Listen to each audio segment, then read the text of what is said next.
Today is Thursday, August 21st, 2025. This is Quick Start from CBN News. I'm Dan Andros. Vladimir Putin ramps up attacks after talks. We'll have that top story and more on today's podcast, where we bring you news from a Christian perspective. Don't forget to subscribe and leave a rating if you haven't done that already. You can do that on whatever podcast platform you're listening to this. Just go ahead and leave a rating, make a comment, something like that. We'd appreciate it. Also, you can email us, quickstartpodcast@cbn.org. We'd love to hear from you. We're all here together getting through the news of the day. And with me today, CBN's Billy Hallowell. And Billy, on the Focus story, there was a historic event at the Museum of the Bible. Yeah, really interesting event with Jonathan Isaac. He's an NBA star, unveiling a really cool little exhibit there at the museum. So we'll get into what that is. All right, and on the main thing, the number of Christians massacred in Nigeria this year, it continues to grow. Very concerning. We're going to have more on that on the main thing. All right, make sure you subscribe to all of our CBN News podcasts. You know where to find them, right there below in the link in the description of this podcast episode. All the links will be right there. Also, join us at our Substack, faithwire.substack.com. We're a growing community of believers are gathering over there to pray through the different news items that are going on around the world today. New post up this week. Check that out. Things that we can be praying through together as a community of Christians. All right. With that, we're going to head to the news in 90 seconds. And NATO's on high alert as Russian strikes hit dangerously close to alliance territory. 2 German fighter jets scrambled from a Romanian base after Russia launched one of its largest overnight missile and drone barrages on Ukraine, striking less than a mile from NATO's border.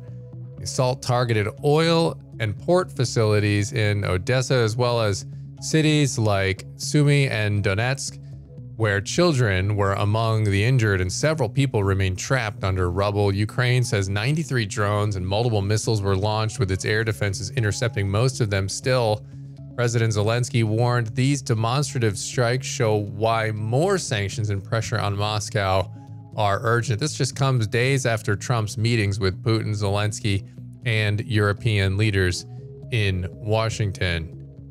And Israel launches a major Gaza City offensive as tensions flare with Australia. Israel's defense minister has greenlit Operation Gideon's Chariot 2, a massive push involving 5 IDF divisions and up to 60,000 reservists aimed at seizing Gaza City. Residents are being urged to evacuate south to designated safe zones. Those are just some of today's top headlines. You can check out more stories over at cbnnews.com. And this latest with Israel, Billy, I mean, I'm just still seeing it more and more. There are prominent figures. There's been a couple that have been out there really criticizing Israel. And to be clear, Israel is not above criticism. People can criticize things that Israel does. But the things I'm seeing on some big shows are things like, hey, Israel's becoming the world's biggest villain because the war is continuing on. And they're saying, well, now it's just gone too far and there's kids starving. And we all know now that comes out that those are propaganda videos, that they're kids suffering from different health issues. But that's sort of the sentiment that's coming out even on the right, where it's typically more favorable and supportive of Israel. And that's really disturbing to me, especially when they are worried about those images, yet there are still Israeli hostages being held by Hamas, if they're still alive at all, years later. And we're just supposed to ignore that. And now Israel's the villain here because they're trying to eliminate Hamas. It's war is nasty. War is tough, but Israel did not start this war. Clearly Hamas did. And now again, the fingers are being pointed at them. Yeah, look, it's fine to criticize things that are legitimately wrong. We're all sinners, and sinners make up countries, and countries are going to make decisions sometimes that you think aren't right. But that's not what's happening here. What's happening here is Hamas is manipulating people through the media, and people are falling for it. And this is exactly what they want. Every one of the college protesters, every one of the individuals who goes out there and does things that add credence to Hamas or show sympathy or make Israel look as though they're the villain, that is what Hamas really that's fuel for Hamas. That's why they have not given in. That's why they have not given up. And it's really sad to watch that increase and to really permeate both sides of the political aisle. This is a country, and then I'll stop, but this is important. Again, this is a country that is repeatedly being threatened by other forces and other countries like Iran with extinction. We want you dead. We want you gone. We want you off the map. And so that is what Israel is dealing with. And I don't think people understand that. Yeah, 100%. And it's something we need to be praying about, because obviously we want war to end. As Christians, we don't want to see a bunch of wars. But we also want Israel to not be constantly getting attacked, and especially repeats of like what we saw on October 7th. All right, we're going to go to the focus story now. And as we mentioned there at the top, there was a big event at the Museum of the Bible in Washington, D.C. So tell me about this one. Yeah, so this was an event I had a chance to go to, really, really interesting on Tuesday night. And Jonathan Isaac, for those who don't know, he plays for Orlando Magic. He has a company called Unitas. It's a sports apparel company. It is the first company, and this is really interesting because the shoes are very high quality. I love the sneakers. I actually wear them, really enjoy them, but they're the first sneakers that have a Bible verse on the outside of them. And it's a visible Bible verse on all the different, and there's tons of different colors and different types of sneakers, but they all have a different Bible verse on them. And he created these. He has worn them as he plays in the NBA. And this has become a really big organization that he's running, a big company that he's running. And a really cool thing happened, this partnership between the Museum of the Bible and Jonathan Isaac, where they put one of the pairs of his shoes, the Judah one, it's called. They put a signed pair of those shoes on display in the Museum of the Bible, because, again, it is the first time that there have been shoes and apparel in the NBA that have, a bold biblical message right on the outside of them. And so the museum had partnered up with him to sort of unveil this display that they're going to have there inside the museum. And it was a really cool thing to sort of watch this athlete who went viral, if you'll recall, back in 2020 for not taking a knee during the George Floyd protests. That was sort of the start of his trajectory. He's gone on to really use the fame that he's had to do some amazing things for the kingdom. Yeah, that's really great. And he's also shared kind of a powerful personal message. Tell me about that. As he was, there with his two daughters, his two young daughters, his wife, his mother, he was talking very much about just reflecting on how this company has grown and how he's doing this to spread the gospel. It's not just to go out and make all this money. He's trying to really merge sports and fashion and the Bible together. And he said he was really thinking about and reflecting and sort of saying to God, okay, God, like, help me make sense of this. All these amazing things you put in front of me, help me understand what you're doing. And he said that the one thing he felt God saying to him was that there were moments in his life where he had placed ultimate value on things that were ultimately valueless. And I love the way that he said that. He said, while he was not focused at that time on what was truly valuable, which was his relationship with Christ. And he really just talked about how being focused on the things of the world and not his relationship with Christ, how that really created fear. It created uncertainty, insecurity, all these issues in his life. And now here he is placing his faith first and living out the gospel, and he's watching all the incredible ways that God is working. And so God kind of impressed that message on him. And so when he said, when I look at this moment, to me, it's my MVP. This is my Hall of Fame. And he said, only what you do for Christ will last. And I thought that was a really great line, because here's this athlete who has multi-million-dollar contract, a company that he's created, and he's openly saying none of this stuff really matters. It's only what you do for Christ. And so it was just a great message. Yeah, very true words. And, when you look at this and you look at what he's doing there with this event, and obviously talking about how it's not just a clothing brand, there's bigger purpose there. Why do you think Christians should be paying attention to this? Yeah, it was interesting. Somebody from the museum who heads up the marketing department, he also spoke, and he talked about the fact that the Bible's full of people who have impacted the world around them in lasting ways. And he talked about the fact that believers around the world keep writing those stories even today, and that Jonathan Isaac is one of those people who, took a moment where by faith, he took this challenging situation when he went viral and everybody had an opinion about the position he was taking at the time. Obviously, as somebody who is Black and wasn't taking a knee while everybody else was, it made an impact on people, and they wanted to understand why. And so what this marketing executive was saying was that, he has helped continue that faith story in this company in helping other people wear their faith boldly. It's such a simple thing. It's like, well, why should I care about sneakers and clothing? It's like, well, they have a biblical message on them, and you're making a statement by wearing those things about who you are and what you believe. And so it matters. And I think the museum actually taking this and putting it in there is a pretty cool thing that shows us that in any area, no matter where we are, whether you're an athlete, whether you're working in an office, you can have an impact on other people by living out your faith. Yeah, absolutely. And listen, I mean, Jonathan Isaac seems like a very solid Christian, beyond just acknowledging or general belief in God. I feel like in some of the other sports, we're seeing more sort of committed Christians kind of take a platform and be outspoken about their faith. In the NBA, it feels like maybe there's more of I'm a believer, and they just kind of say that. I hear a lot of the man upstairs type references and just kind of vague references to God. And so here's a guy who is putting out scripture verses and trying to make this statement and trying to make it very clear where he stands on faith. And I think it's needed in the NBA, and more people are going to see that. And I think we should be praying for him to succeed on that front. So appreciate you bringing that one to the podcast today. Bill, you can check out and look for that interview with Jonathan Isaac. That one's on the YouTube channel, correct?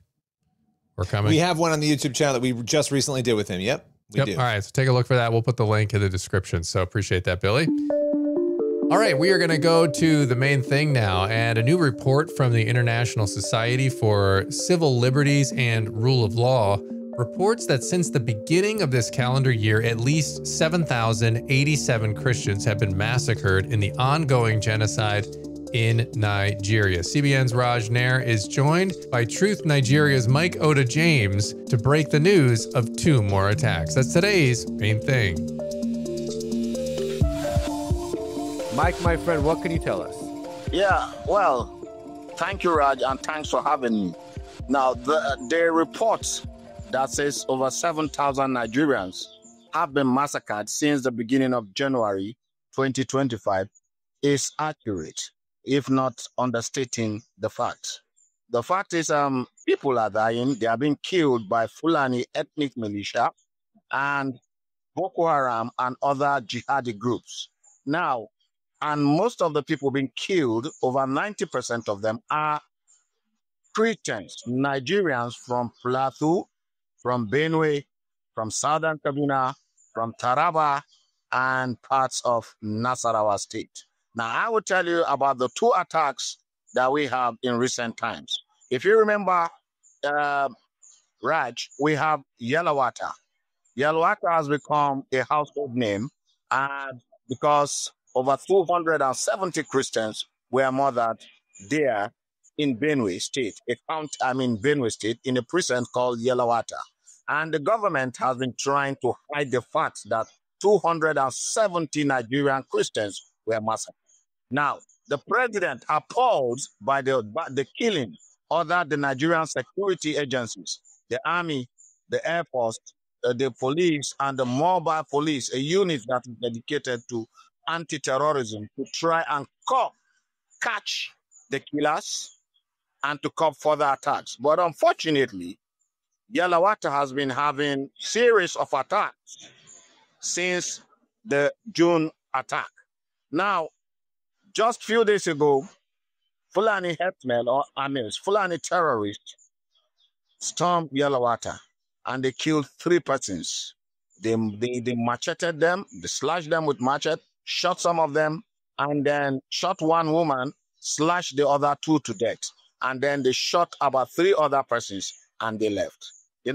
Then in another place again in Sankara, an axis which has been troubled, is close to Taraba State and Cameroon Republic. Fulani terrorists burnt down a Catholic church and then destroyed 27 Catholic stations there and sent a lot of people packing. Then within Benue State again, there is a county called Otupa and a place called Orokramu. People are being kidnapped by Fulani ethnic militia.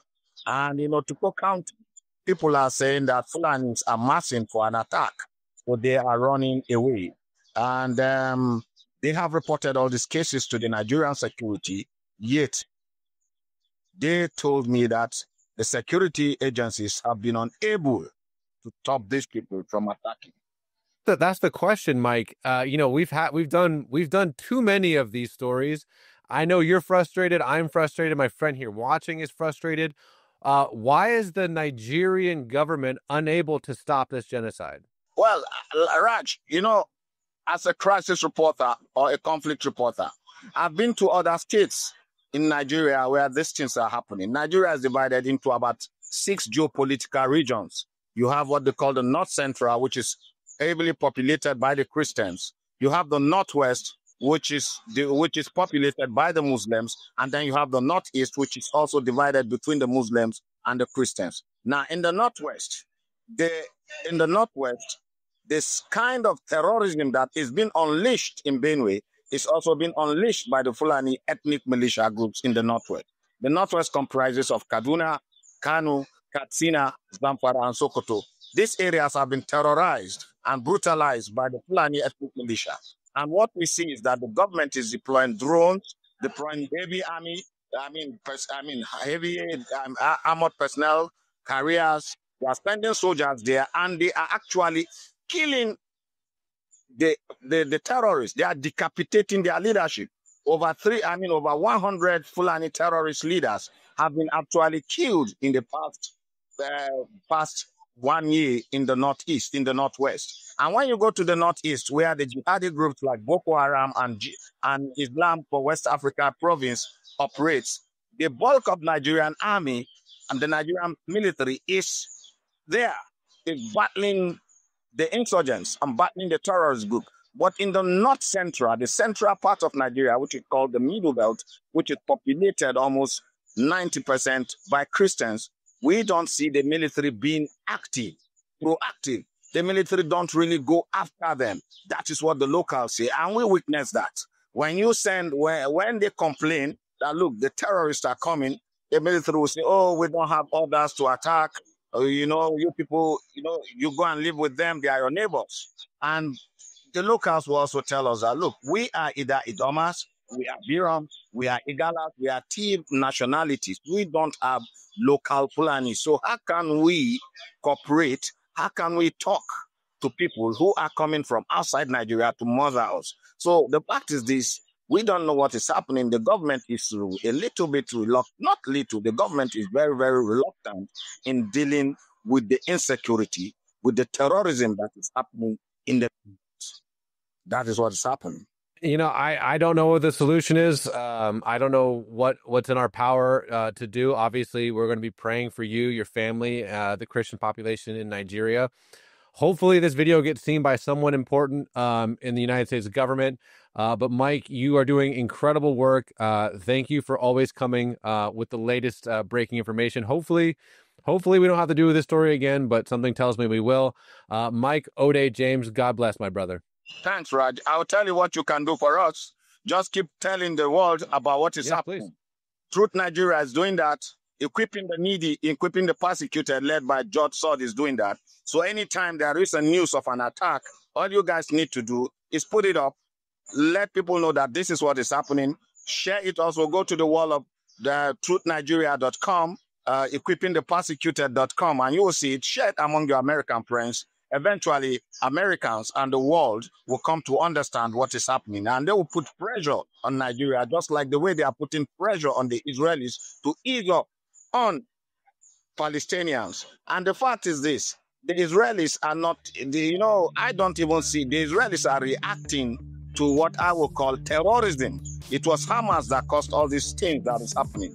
But here, the world is not looking at the fact that Fulani ethnic militia are terrorizing Nigerians. But by the time you highlight such, the problem as it is, America will gradually come to terms and they'll have no choice but to help out. Thank you, Raj, and God bless.